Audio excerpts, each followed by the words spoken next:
Well, now, it's story time again.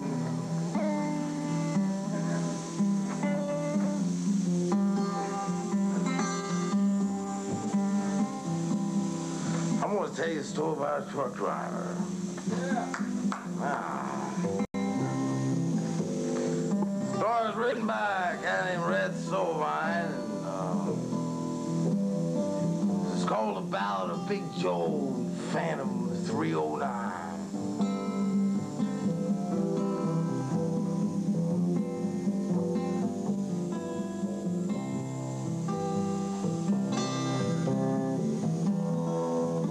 I just happened to be back on the East Coast a few years back.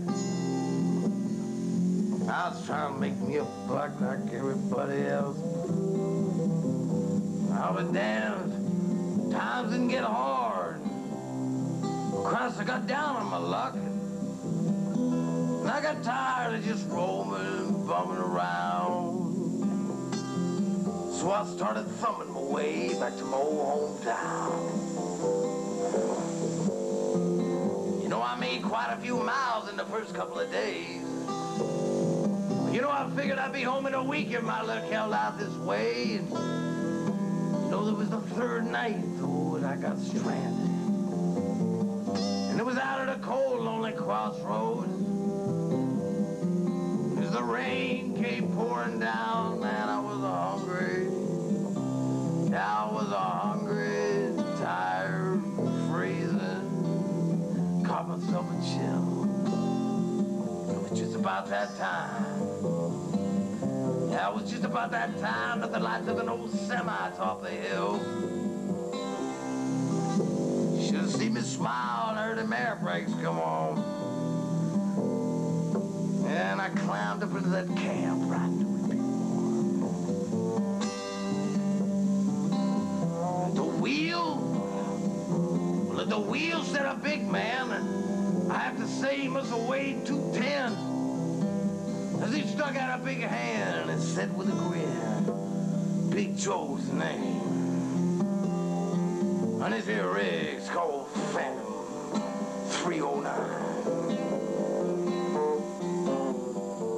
Well, I asked him why I called his rig such a name, but you know, he turned to me and said, why, son, don't you know this here rig will be putting them all to shame? Now, there ain't a driver. No, there ain't a driver on this or any other line, for that matter, that seen nothing but the tail lights of Big Joe and Phantom 309. So we rode and we talked about a part of the night. And I told my stories and Joe told his. And I smoked up all his viceroys as we rolled along.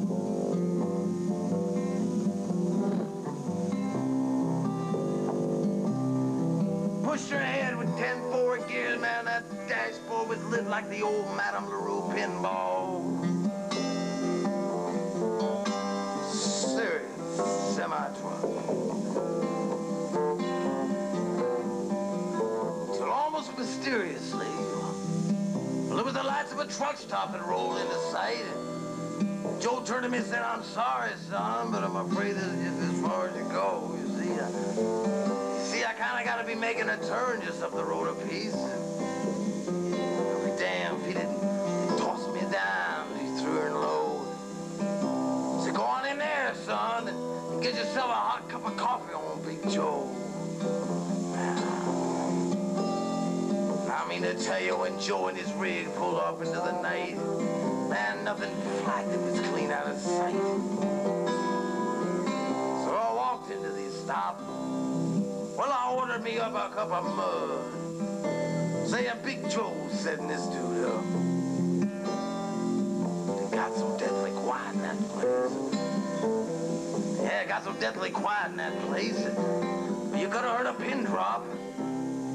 And as the waiter's face turned kind of pale, I said, what's the matter? Did I say something wrong? I kind of said with a halfway grin. He said, no, son.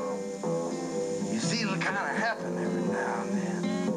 'Cause every driver in here knows Big Joe, son, but Let me tell you what happened just 10 years ago out there. Yeah, it was 10 years ago out there at that cold, lonely crossroad. And there was a whole busload of kids, and man, they were just coming from school, and they were right in the middle when Joe topped the hill, and it could have been slaughtered, except Joe turned his wheel and jackknifed. Yeah, jackknifed. And it went into a skid. And, you know, folks around here, well, they say he gave his life to save that bunch of kids. And out there at that cold, lonely crossroads, well, they're saying it was the end of the line for Big Joe and Phantom 309.